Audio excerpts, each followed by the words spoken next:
Simak, inilah ungkapan polisi dengan kondisi supir yang kecelakaan beruntun di tol Cipularang.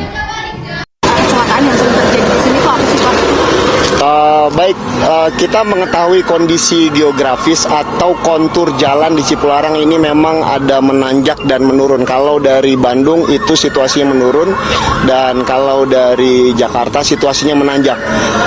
Namun perlu diingat, ini adalah kewaspadaan supir pada saat akan menuruni lereng-lereng ataupun jalan yang landai menurun ini, yaitu adalah sudah disiapkan beberapa jalur pengaman sebelum lokasi ini. Jadi di situ ada jalur pengaman di 92600 dan 91 itu ada jalur pengaman bagi kendaraan-kendaraan yang membutuhkan jalur pengaman tersebut. Nah, kita masih meneliti apakah faktor penyebab kecelakaan yang terjadi kemarin, dan tentunya kami masih membutuhkan banyak langkah, karena langkah ini adalah hanya salah satu langkah. Kegiatan lainnya adalah yaitu mengecek kendaraan-kendaraan yang terlibat kecelakaan. Pak, apakah sudah ada keterangan dari supir yang bisa diambil? Sementara supir dalam kondisi observasi dokter, dan tadi pagi kami mendapatkan informasi dalam keadaan sehat, namun supir belum kita mintai keterangan terkait dengan kronologis. Kemungkinan hari ini kita akan mintai keterangan kepada supir.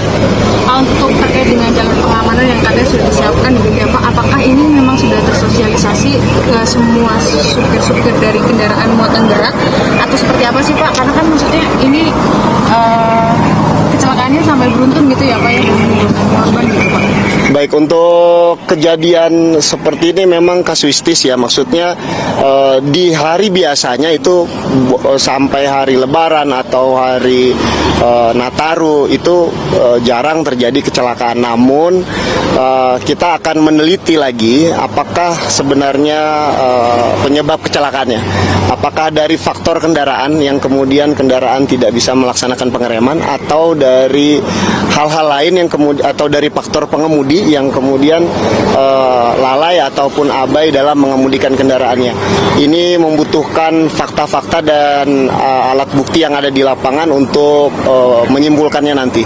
Jadi kegiatan hari ini bukan kegiatan yang untuk menyimpulkan, namun salah satu rangkaian dari kegiatan penyelidikan dan penyidikan laka lantas yang kita lakukan.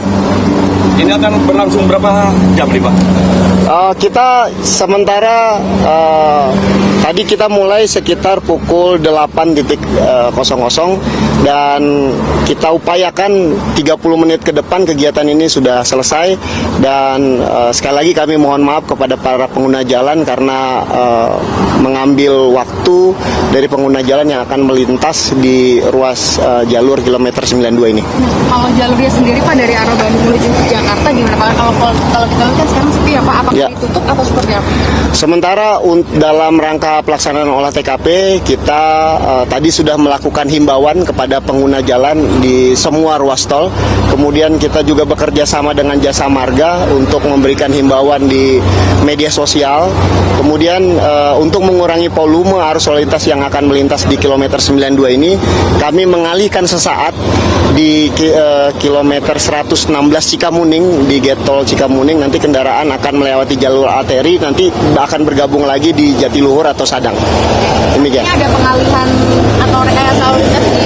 Sementara kita laksanakan pengalihan arus lalu lintas di Get Tol Cikamuning kilometer 116.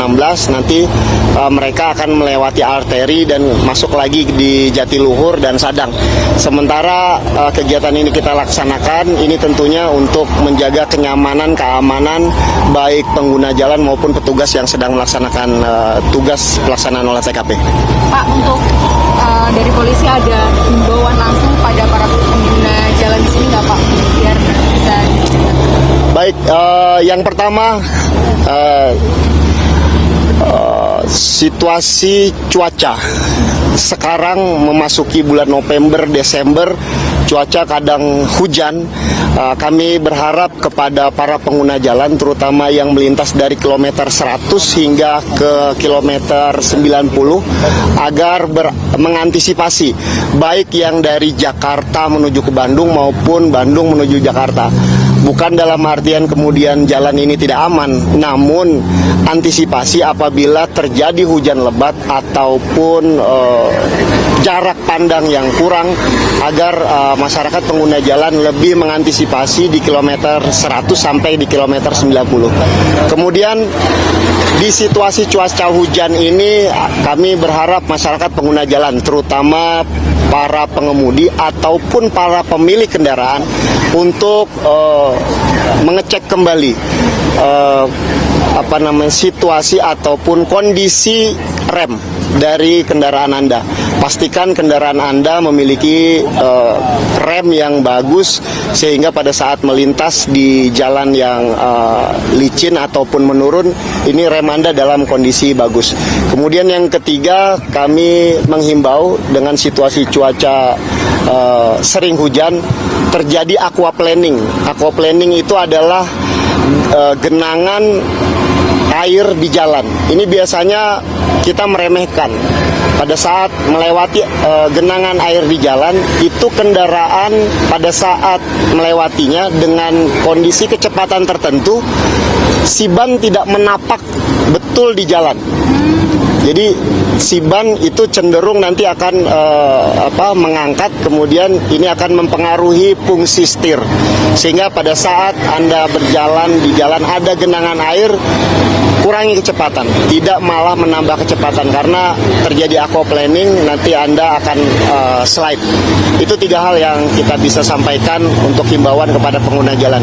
Mudah-mudahan ke depan tidak terjadi kecelakaan serupa. Kami turut prihatin kepada para pengguna jalan kemarin yang terlibat kecelakaan. Kita berdoa bersama setelah ini tidak ada kecelakaan serupa di kemudian hari.